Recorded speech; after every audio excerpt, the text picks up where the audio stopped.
subscribe. Tariq Radio. Like and subscribe. All right, we're in the building, guys. Round of applause for you. We're in the building, ladies and gentlemen, ready to chop it up. Round of applause for you all, ladies and gentlemen. Welcome to the Tap In. Glad to have everybody in here, family. Glad to have all of you in here. And I'm glad you guys stayed up and waited on me to chop on in and tap on in. If you can give me a retweet, that would be absolutely phenomenal. A retweet would be absolutely great, ladies and gentlemen. And while you are retweeting, let me do some shout outs to some of the regulars in here, just to let everybody know that we are family in the building, ready to do what we do. Let's see, we got Queen FBA in the Bay. We have our Brazilian brother Michael in the building. We have Supernova. We have Sweets. We have brother Maroc. We have Highland. We have Big Rich. We have Miss Trinity. We have Welsing Fan Club. We got Bruce Falani Hausa. We got FBA News and Events. Miss Skyline, Miss Noel. We got Supreme, Brother Daniel, Brother Raheem, Sister Brooke, Rashonda in the building. We got Boss Physics in the building and our good brother Black Alpha Network in the building. So round of applause to you guys. Respect to you. Family, you know what I'm talking about. The first thing I'm gonna talk about. This quote killing that went on out there in North Carolina. I got to talk about this. Well, the white supremacists are having a field day with this case. There was a case in North Carolina, in Charlotte, and there was a white Ukrainian woman, Irina, I think her name Irina Zarutska, and she was allegedly murdered by some brother, quote unquote, I'm saying this in quotes, named DeCarlos Brown, I think that's his name. Some random black guy. And boy, the white supremacists, they've been running wild with this. Oh, look at this. Oh, look at them. Oh, look at the blacks. Oh, the black crime. Okay. I don't know what this has to do with black people.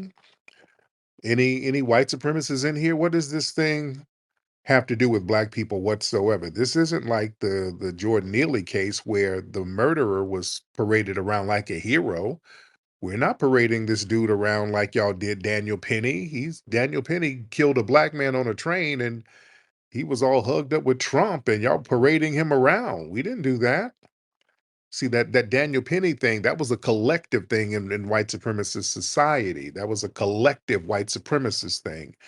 Um, the media protected him, the courts protected him, law enforcement protected him, um, the white supremacist society protected him. This would happen in North Carolina, and I'm saying allegedly because I don't know all the details. That has nothing to do with black people. We didn't sanction it. We're not protecting the guy. We didn't co-sign it. It didn't benefit us. Literally has nothing to do with black people whatsoever. But the white supremacists are running around, oh, black crime, all the blacks.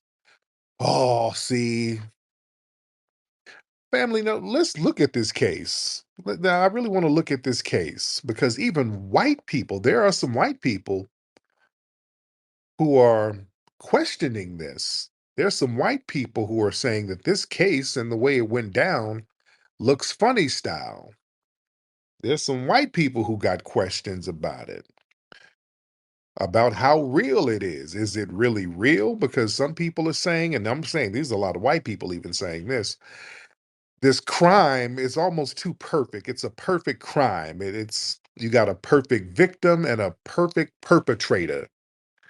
You got a young, blonde, white woman from the Caucasus mountain region of Europe. Oh, you don't get no whiter than that. She's a Ukrainian refugee. And she came over here. She just got here and She's riding the train in the middle of the night, and a big burly Negro with dreads just murdered her for no reason. See, we told you so. Ain't that's kind of convenient, ain't it? I'm not saying that it couldn't happen. I'm not saying that. But damn, it's kind of convenient, huh? People asking questions, and questions should be asked about this. There's a lot of red flags here. Now again, I don't know. I don't know. I don't know. We're just getting all the evidence, but there's talk online, and I'm just reporting.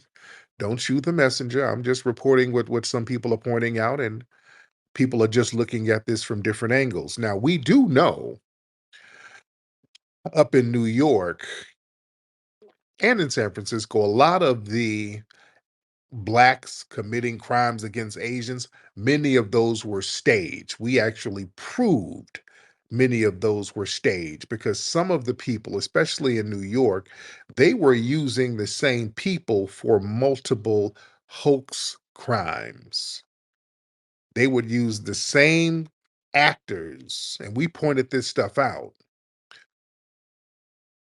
when they were doing that Asian hate thing and these random crimes of black people attacking Asians, which made zero sense. It was always some mentally ill black person running up on some Asian person right in front of a camera. You could see it in 4K. There was no rhyme or reason for it. And it was like, oh, look at how the black community is acting. And one thing that we kept pointing out, I kept pointing out, if y'all remember, what was the common denominator? All of the perpetrators were wearing a certain color. They were wearing like a red hoodie. And that seemed like it was some kind of signal to law enforcement around the area to let them know that that's their patsy. That's a person who's on the take with them. That's what, and I saw this during some of the protests. They would have undercover cops out there, and in order for the police to identify an undercover cop, they would have like a ribbon tied around their arm or something like that. They would have some type of colorful indicator showing that they were with law enforcement. And we saw that in New York with those bogus ass attacks on Asians that made zero sense. And that was used to basically say, okay, look, we need a crime bill for the Asians. Oh, we got to allocate money for them. And we got to allocate more money for the police. We need more money. Oh, we got Miss Freedom in here. Let's get Miss Freedom in here.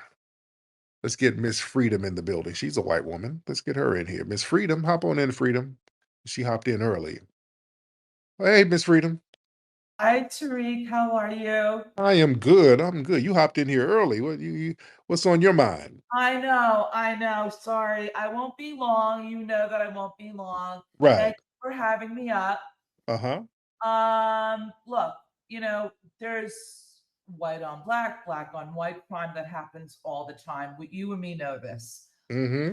Um, this particular story of this beautiful white woman, she's young, she was from Ukraine, absolutely, she was a refugee, 100%. What you're not mentioning though is that everything you've seen has been on X. CNN, MSNBC, ABC, all of them, they have not put this out there.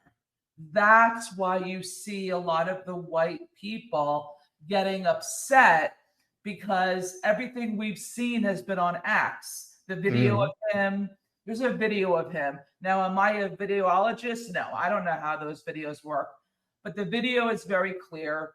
But we don't really know because we weren't there. So I'm being very fair. But I just want to point out, fairly, that people are just so angry, the white people, Mm-hmm. that it's not being, televised and it's not national news. We see it on X, so we think, oh, it's being talked about. But CNN, MSNBC, ABC, all the legacy, left media, they have not even talked about it. So that's Right. why you see some of people getting very upset. On that note, Hmm. All right. Well, thank you so much. I think a lot of the legacy media, they haven't reported on it because I think they have skepticism of it. To be honest, I don't think they're doing black people no favor. I think that they're not really over reporting on it because I think the legacy media has some type of skepticism about what's going on with this case. It's very convenient. It's very convenient. And there are a lot of people who are questioning what's going on. Like I said before, remember the in New York, they had these guys running around with the red hoodies doing all of these Asian hate crimes. And they were conveniently doing it right in front of a camera. It was too convenient. This murder of this Ukrainian woman by this random black person, what does he have on? He has on a red hoodie. Yeah, it's just there's a lot of coincidences there. He's wearing a red hoodie too. And this beautiful white woman, very beautiful white woman, riding a train in the middle of the night. Okay, this woman damn near looks like a supermodel in the face. I give a white woman props for There's a pretty white woman out there. A pretty white woman riding a train in the middle of the night. Okay, okay. Also, even the Ukrainian thing, that's kind of convenient. You have this person who has this heinous crime done against them, and they don't really have a history here. So don't nobody really know her here. You know what I'm saying? That's real convenient. So a lot of people are kind of pointing this out. So you got this victim, and I'm not saying she is or she's not. I'm not. We just putting everything out there. I'm just saying this is very convenient. So you got this victim who really don't nobody know outside of her quote family, and they're from the Ukraine too, but nobody knows this person. They're a refugee. Huh? And then she's working at this pizza place, and there was some people questioning the pizza place, how long it's been in business. So there's been questions about that. There's a lot of questions going on about this case. Let me get some of the family in here. Let me get Twizzle in here. Then I'm gonna get Robbie Blue. We're just asking questions. We're just we're not trying to minimize nothing, or we're just asking questions. Let me get Brother Twizzle from the Bay in the building. What's up with fucking player, man? All day, man. What's going on with your player? You know my motto, man. If I complain, nobody will listen, man. You understand me? No doubt. And as we talk about this, the more I think, and as they say, steel sharpens steel. And I think about this because as we just look at the new trilateral commission that just went down with China, Russia, and North Korea, you know what I'm saying? Look what happened to somebody from Ukraine. And if you look at the embarrassment that Zelensky suffered when Donald Trump and JD Vance checked the shit out of his ass in the White House, he's been feeling humiliated ever since. He's Mhm. been backed into a corner. He's been acting like a gopher who can only stick his head out when the sun go down. So he's stuck. So with this thing that's happening with this little so-called Ukraine woman, that's a setup all day. It's a Mm, setup all day. What the hell is the little woman like that on the subway all of a sudden? And I think I seen a video where he sat behind her and just jump up and just lashed at her out of that. yeah, Come on, man. yeah, We've been seeing shit like this for a long time. You know what I'm saying? And yeah, we know how they move. And just how you described it with the red hoodie. See, they fail to realize that we're very fluent with this shit. You know what I'm saying? yeah. So I'm just thinking of the big picture to where they may try to use this and manipulate this to where they may try to have Ukraine switch over and join that trilateral commission, and all of a sudden everybody are mad at America right now. And Mm, I was telling people earlier, and I'm gonna land on this: we're at war right now.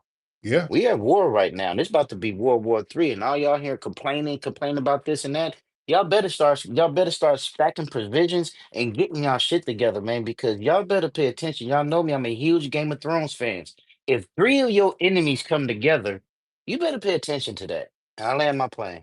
My man, much respect. Respect. Let's get Robbie Blue in the building. Brother Tariq, what's good? You're cooking as usual. Yes.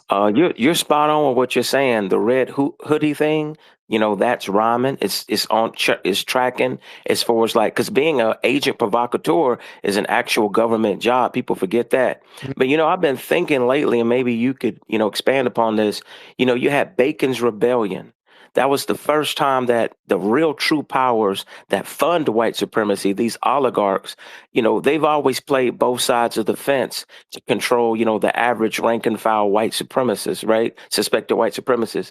When you fast forward to the roaring 20s, they were making money here, inflating the stocks, but they also were funding the Nazis. Did you know that? Oh, yeah. There's a lot of American business like Henry Ford, the Rockefellers, even the Bush family. So it comes to reason to me, if they'll fund Nazism and fascism to try to protect their resources and their position, it seems like this is the same playbook again, because maybe they feel like an economic downturn is coming again in the future, and it's 2020, so they want to have anti-black racism in the back of these people's mind and a warped form of Christianity just to scapegoat them as usual, because they're about to pull the rug underneath them. And so it doesn't surprise me that maybe in other words, like Elon, I just got to say it, he's been doing a lot of suspect stuff with a lot of stuff that he's been retweeting. But as rich as he is, like I tell them, techno feudalism is a possibility. They could come for all the land. They never intended for poor whites to own land. So they're very naive in that regard. And I land my plane. Man, thank you so much. But yeah, going back to this narrative on this train, man, there's a lot of things that are questionable, and things are just a little too convenient. When the crime and the narrative just fits so perfect, it's almost like a movie. It's almost like central casting. And also, what's speaking of central casting, is another woman with damn near the same name as the white woman victim, who's an actress from the Ukraine, who's over there. So that's something. But this white woman comes and sits down, and everything is in 4K, and then you see him sitting behind her, and you see him pulling the knife out, and he's all lurking, and then he jumps up, and then the video cuts off before the stabbing happens. It's very dramatic and cinematic, and okay, this is it's very cinematic for surveillance videos. Now, there's been situations where some of these white males have been slashing women on these trains. Remember up in the Bay, speaking of the Bay, Twizzle, I know you remember up there in the Bay a couple of years ago that white boy went up in the train and slashed his sister up there. And I think he was basically doing something to be recruited for the skinheads. That looked like some type of skinhead initiation based on what he wouldn't change clothes, and he put on those black sneakers with the white laces. That's a sign that this guy was probably with the Aryan Nation or the skinheads. That's some of their attire. I broke all that down before. You got to watch some of the clothes these people are wearing. You watch out for the black laces and white the black shoes and white laces, little shit like that. Um, just very convenient stuff. And this dude, it's all dramatic on the train in North Carolina. He jumps up like King Kong, and she's the frail white woman. It's like Hollywood casting. It's so convenient. And another thing, you do this grisly murder, and the suspect is walking around on the train with this weird blood dripping from his hand. Some people, in the other white people, are saying it looked like some kind of, he had something in his hand making fake blood droplets on the floor. It just looked weird and unnatural. Also, you just do this murder. The people on the train weren't startled. He's walking around the train and everybody's just kind of standing around. If you just did this heinous knifing, why aren't the people running around in terror? Like, okay, this dude is walking around with this bloody knife in hand and nobody's doing nothing. Oh, let's get freedom in here. Freedom has to, let's get the freedom. Let's get the white woman's perspective. We gotta be neutral here. We gotta get a white woman's perspective. Miss Freedom, go ahead, dear. Yeah, thank you so much. You don't usually let me up again, but I just want to say, Oh, What happened, Freedom? You might have muted yourself. I didn't. Sorry. There Can you you hear me? there you go. You're gonna, I'm so sorry. Thank you for having me up again. I'll drop down after this. I just have to make 2 points. One, the train wasn't packed. So I agree with you. It's like no one was startled. Like it was a little weird that we saw him get up, but the very few people that were surrounding this situation, they did not react, at all. Right. At all. which I thought was a little bizarre. Right. And look, I'm a fair. You don't think I'm fair, but I'm a very fair person, and I didn't understand that because I'm like, wait a minute. If I was sitting on a train and I saw somebody stabbed with blood, I mean, it would be a whole thing. Okay. Right. And it wasn't even packed. There was a few people on the train. Um, the second point is that she's a refugee, so I don't really care what time she got on the train. She probably has no idea. You know what I mean? But she is dead. Okay, she is dead. And the third thing I just want to mention is that the man in question with the red hoodie on, he was in prison or something, or he Oh yeah, they had a gazillion mugshots of him. That was convenient. They got like literally about 2 dozen mugshots of this guy. Okay, so yeah. again, that's more convenient. That's that Willie Horton thing. Like, oh look, the liberals kept letting him out of jail. Oh, look at his rap sheet. That's Willie Horton. But who could have it been though, Tariq? Is what there? Who could have who could have killed this woman? We don't know. I don't know. This is what we're saying. We're not saying that she didn't get killed. We're just saying that there's a lot of people, and even white people, are questioning if it's even real at all. You know what I'm saying? A lot of people. I see. I do. I understand because I saw the video, Tariq, and I saw some white dude walking around and he didn't look. It's almost as if nobody noticed. And I didn't understand that. I don't care. I'm from New York. You Right. know, I take the subways. Subways are packed. I guess in there she went. She doesn't probably know where she was going. I don't know what she was doing, but there was like maybe 5 people on that train. What's say, John? I say peace and blessings. Hey, Oh, look, this my theory. Since you just threw out conspiracy, right? She Ukrainian, right? okay. Look, they into it with Russia, or Russia want them, right? Okay. Trump and Putin kind of cool. Man, they done sent them over here to assassinate a Ukrainian bitch on TV to let them know they for real. We for real. We finna do this shit in 4K and let y'all know we for real. In Yeah. America. In America.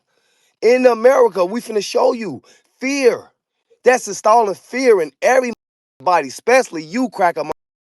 We need y'all scared What of did you us call me? on God.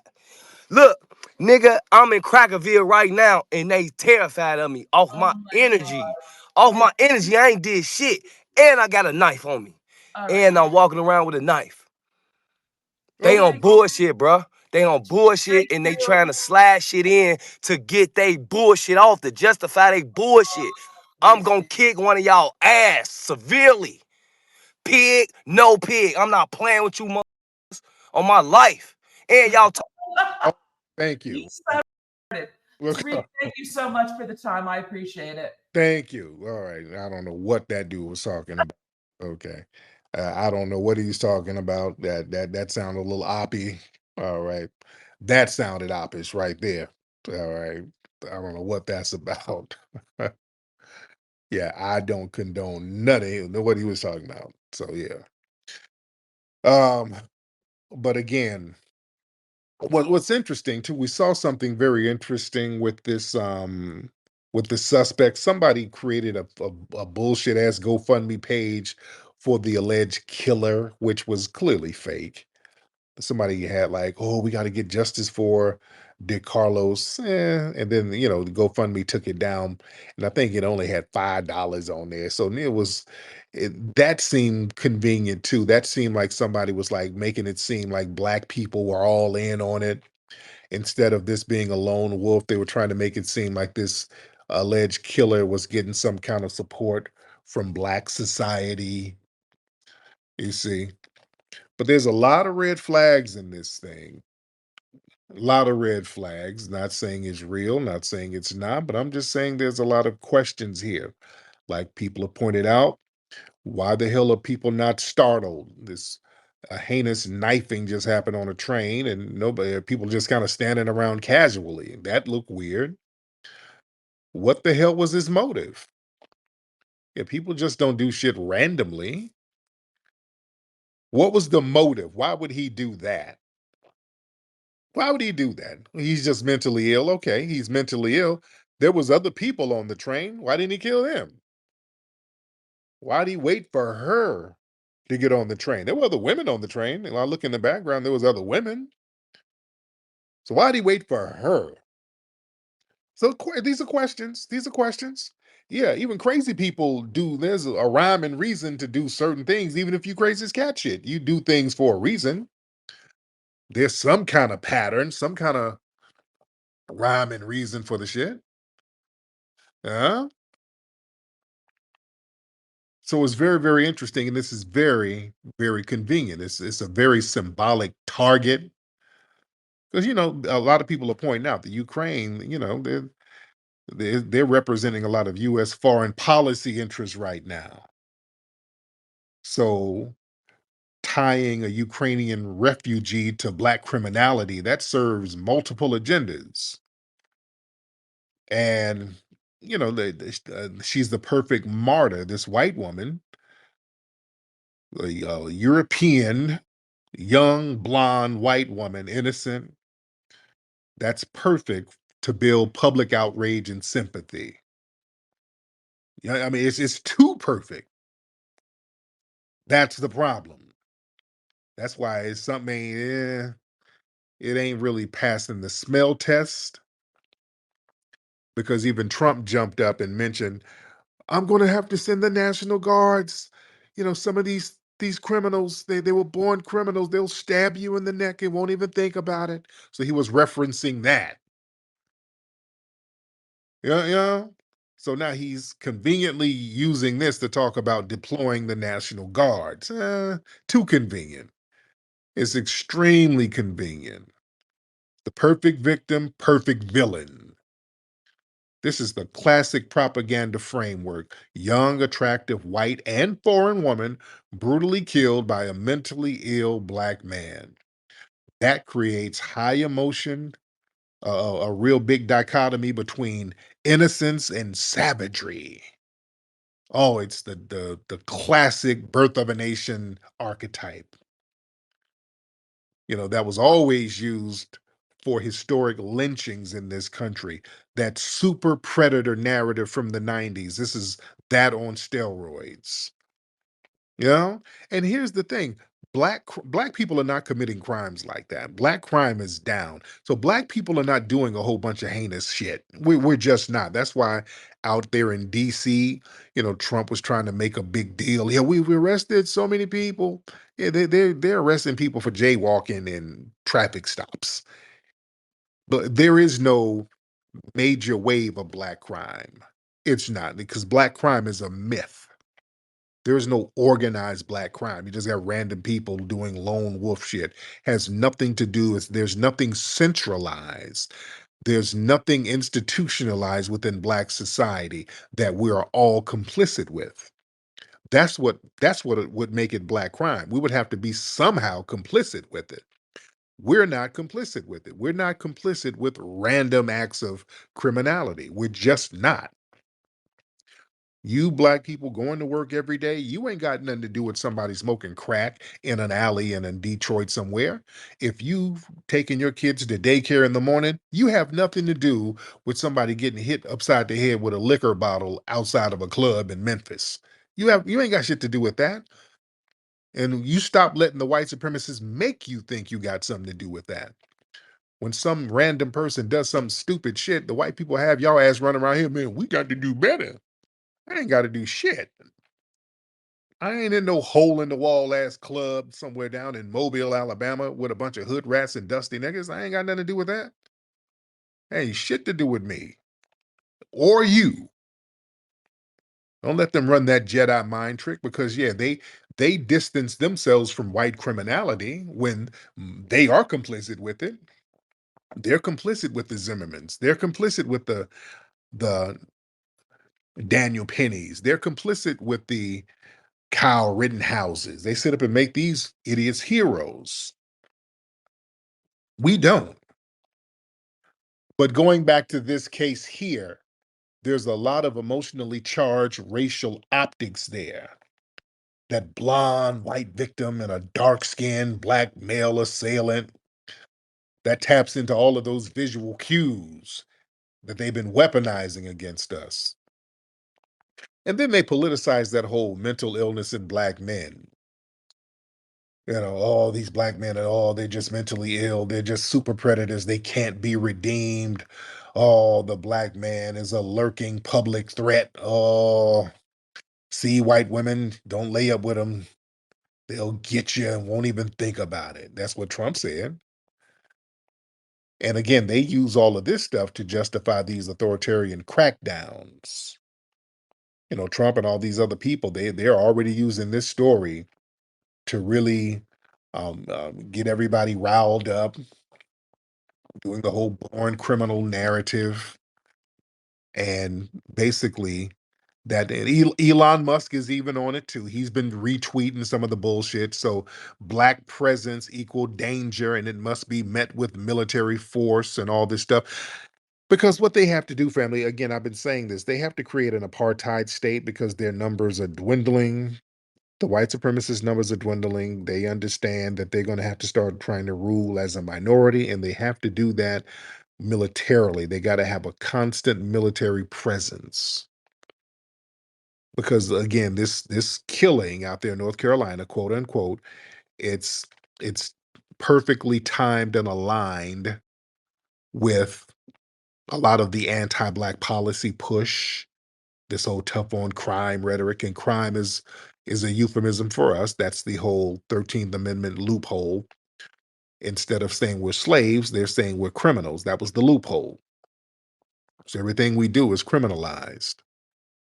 And again, they use this stuff as a tool for racial dehumanization. When a black person does a violent act or is accused or has the optics of doing a violent act, the entire racial group is held accountable. Now, when these white supremacists shoot up schools every damn week and shoot up daycare centers and Christian schools and Catholic schools every week, well, they're just lone wolves. They were misunderstood. Oh, they just didn't know any better. You see? So this story is used to fuel that myth of collective black criminality. And that's always been used to justify mass incarceration, mass detainment, and all of that stuff. And also, let's be very clear. This is a distraction from white extremist violence. Whenever the white extremists do some real vile and heinous shit, here's this red herring. Hey, don't look at them. Look over here at the blacks. So look at what they're doing. You see, the white supremacist violence and white nationalist violence, it's on the rise. That mass shooting and political intimidation. So stories like that they're used to redirect the fear and the outrage towards black people, you know, creating a false sense of a threat, and they ignore the actual data on violent extremism. Again, they're talking about sending the National Guard into these little black neighborhoods where the white people put the dope, but you ain't got no National Guard on these people who got a stockpile of guns ready to shoot up the next school. And you know who they are. You know they're on the radar. And they got to perpetuate the myth of the random black predator.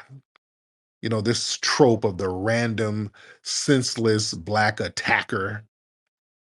Yeah, yeah. You know, despite showing data of intra-racial violence is more common among all races, you know, that trope, you know, they needed that trope to support policies like stop and frisk and mandatory minimums and things like that. And you know, they really have to emphasize the systemic failures. See, when they focus on race, they show this criminality of Black people and say, oh, look, we can't do anything about him. We've tried, we've given him welfare, we gave him government cheese, and they're just irredeemable. We just can't do anything. So we gotta have a militarized presence over these people, as you can see. So we got to really understand how the propaganda works in these cases. Hey family, you all need to come down to the Hidden History Museum on Saturday, October 4th, 2025 for the Funny Fall Fest Comedy Mixer. It's hosted by Tariq Nasheed and Dwan B, and there are going to be some of the funniest comics in the game performing that night. This is the place to be. I've got a full evening lined up just for you, starting with a complimentary dinner, pop music, followed by a night of nonstop laughter. It's going to be popping for real. You don't want to miss this night of food, fun, and comedy at the Hidden History Museum. Get your tickets now at hiddenhistorymuseum.com. See you there.